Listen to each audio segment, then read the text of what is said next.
I'm gonna give you three simple things that you can do that's gonna definitely help you improve your mobility and help you hit the golf ball further. And at the very end, I'm gonna give you maybe kind of like a hot tip that if the other ones didn't work, this one might save you. I'm PGA teaching professional Todd Kolb, Director of Instruction for the Sanford Power Golf Academy and US Golf TV.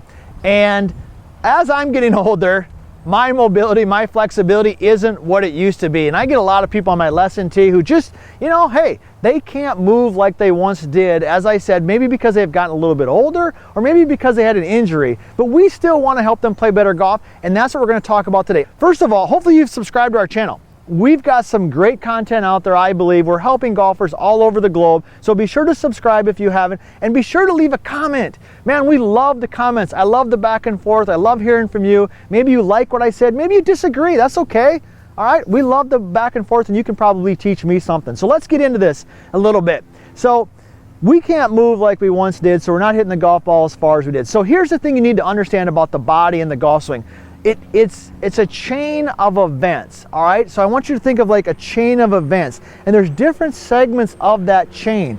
And if a certain segment of the chain is kind of locked down or tight or tense, it affects both sides of it. So if I'm right here and this is tight or tense, all right, well, this part isn't gonna move very well, nor is this part gonna move very well. So I need to kind of unlock that spot, and when I unlock that one spot, now I get movement in all aspects of it. So it starts on the ground. It starts with the feet. So the first tip I'm gonna give you is make sure that your toes, all right?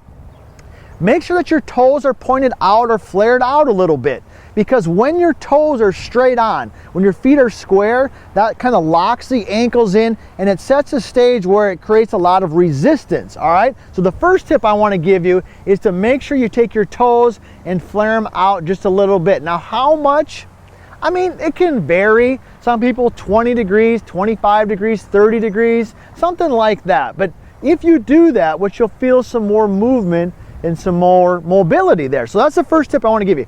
The second tip I want to give you is to release the trail leg a little bit. Now, this is really common suggestion that I give to a lot of people, even my best players. And if you've watched any of my other videos, if you haven't, I encourage you to do that. What you're gonna see is this is a suggestion I give for a lot of tips. So I'm talking about the knee specifically in this tip. If you don't have mobility, you cannot stand there and have your knee locked in, because that is gonna restrict movement, all right? So do not be afraid, and I would encourage you to do it, to let that knee release a little bit. So let me give you some numbers. Let's say, for sake of discussion, all right, I don't know if this is accurate. Maybe you out there, you might know the answer to this question and you can teach me something. But let's say my knee has 30 degrees of bend in it, for sake of discussion, all right? And when I start to turn and I get to the top of my backswing, instead of having 30 degrees of bend, let's maybe have 15 degrees of bend. So I went from 30 to 15. Now, I'm not suggesting, that you should go from 30 to 0. Now, there are some people who do that and play the game for a living, but let's say we're at 30, let's go to 15, let it move just a little bit. So those are the first two tips that I'm giving you here. First of all, make sure that the toes are flared out a little bit. Let the right knee, for me, the trail knee, go from 30 degrees of bend in our example to 15 degrees of bend. I'll be curious to see if you like that tip, or if you agree with that. Be sure to let me know, and be sure to subscribe if you haven't already. Now, the third tip is letting the hips turn a little bit. Now, the hip turn is kind of more a byproduct of some other things, in all honesty, but it's a good feel. It's a good thought process to let the hips turn. So the suggestion I want to give you on that is your back right pocket. If you're a right-handed golfer, back right pocket. I got my mic right here, okay? I want to feel like that mic goes backwards. Okay, it doesn't stay here.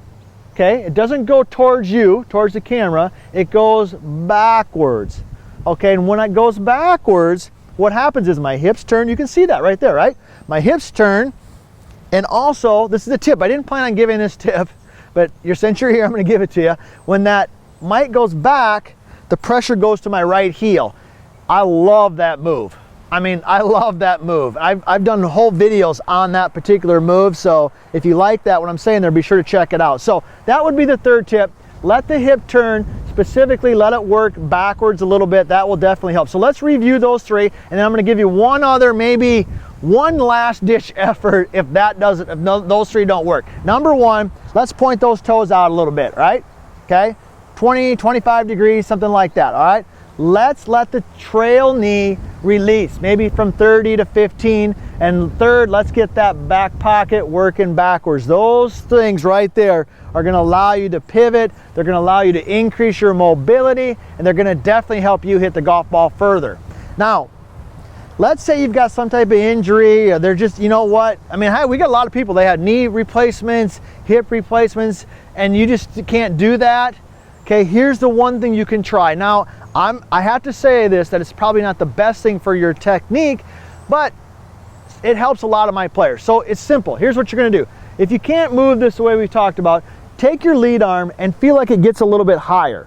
Feel like the lead arm gets a little bit higher, because as it gets a little bit higher, without diving deep into the golf swing, it'll give you a little bit more distance. Generally speaking, all right, now I know some of my golf instructor friends out there are going to debate this with me, and maybe we can debate it over a cup of coffee someday, but generally speaking, a low lead arm is not going to hit the ball as far as a high lead arm, okay? So getting that lead arm a little higher might help you get a little bit more distance. And if you look, okay, if you don't believe me, look at some of the longest drivers, not all of them, but some of the longest drivers in the tour. Think of like John Daly, okay, Bubba Watson. Where's their lead arm? It's pretty high. So those are the tips. If you're the type of golfer who lacks mobility for maybe age, injury, you got to be able to move to hit the golf ball further. All right, these three tips: toes out, knee released, let the right hip pocket work backwards. If not all else fails, get that lead arm a little bit higher. That's going to definitely help you play better golf.